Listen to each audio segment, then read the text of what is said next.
I've been pondering identity recently. How we identify ourselves in different ways. I suppose the most basic is through our conditioning as male and female. I'm a woman, I'm a man, and then the conditioning moves on to I am a son, I am a daughter, I'm a student, I am a sibling. Later, I'm a parent. And we have identities in terms of our work. I'm a healer, I'm a business person, I'm a secretary, I'm a doctor. We have identities in terms of our nationality, our culture. Later, as we step on a spiritual path, we form new identities. Not better, just different. I have a spiritual teacher, I'm a spiritual student, I'm a spiritual seeker, I'm affiliated with a lineage, I have a guide in another dimension. This is who I am at this juncture. This is my identity.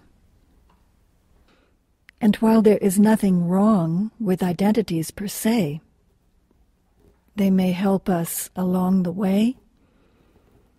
They may be correct.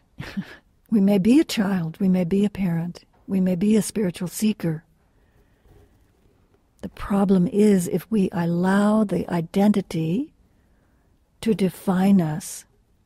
We can use an identity to integrate, to stabilize a jump in consciousness, to become someone new, but in the end, it causes us to plateau.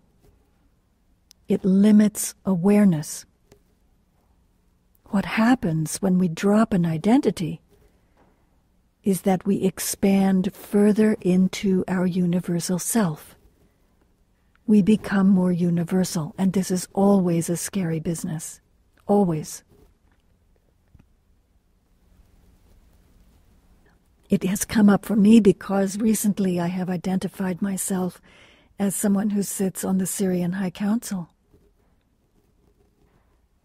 And because it is arising in consciousness, I suppose it's time to examine that identification. Why am I clinging to that identification? Why does anyone cling to an identification? Because it supports us, it gives us more confidence, it's reassuring, it provides good company. There are a lot of reasons. But then I had to say to myself, this is a limitation. What would happen if I gave up the identity of someone who was affiliated with the Syrians?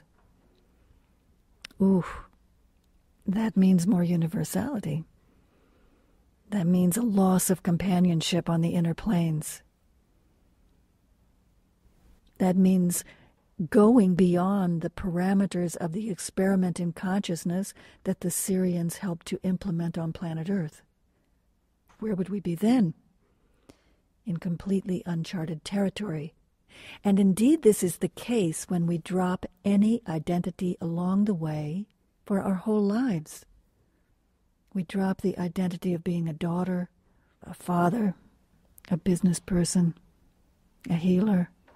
We drop any identity, and it means we expand further into that which we really are, what I call our universal self. And the egoic mind will always step forward to say, don't go there. That's dangerous. Don't leave the safe confine of this identity. I've structured this for you to protect you from harm, to protect you from having to feel anything uncomfortable.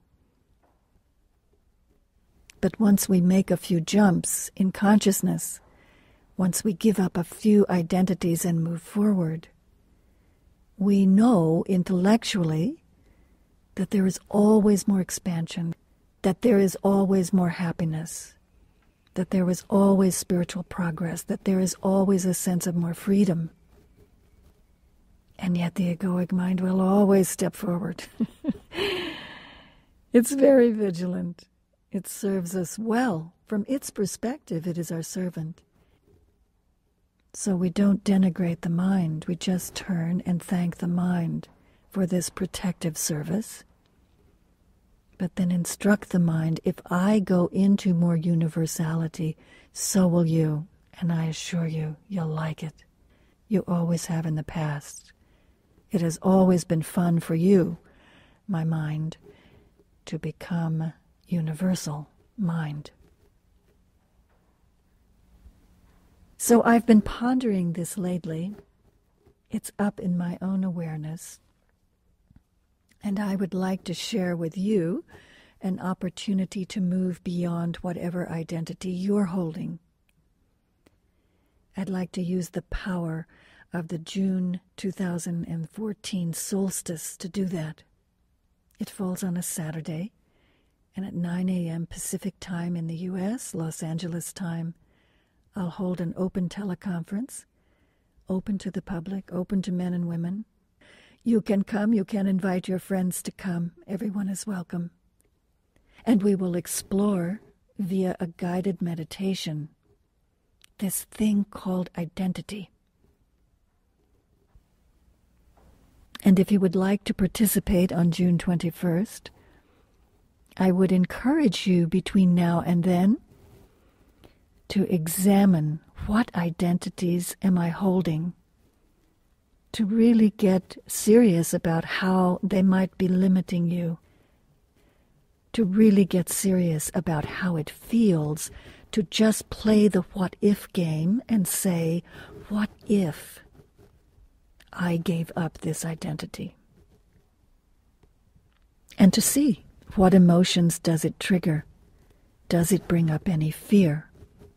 And then to sit with that and to be prepared when we all come together in a global gathering, because we know that coming together in a global gathering is extremely powerful, that we will have an increased likelihood of being able to make a jump past that identity, to being able to dissolve that identity. We come together and we focus with a common intent from all over the world, hundreds of people, and it makes a huge shift. It can create a huge shift for you personally. Your participation can help create a huge shift for everyone in the group. That's the selfless service aspect. And then we take it in the selfless service aspect one step further, because making a huge shift within the group sends out ripples throughout the collective consciousness. And the collective consciousness will be more able to give up identity. Why do we continue to hold an identity of a planet that is enslaved? This is a group decision. And so if we exercise our muscle of giving up identity for ourselves personally, it always starts at home. It always starts there. And if you're willing to do the work, if you're willing to jump through the hoop, if you're willing to face your worst fear and give up the identity that defines you now, you can help the planet make a shift. We know this in consciousness. We've proved this again and again.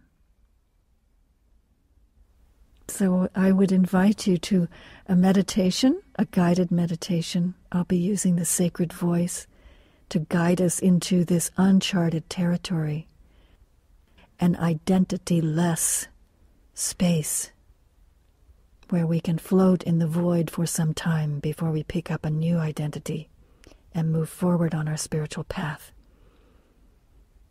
I hope you'll consider joining us. I'm looking forward to it.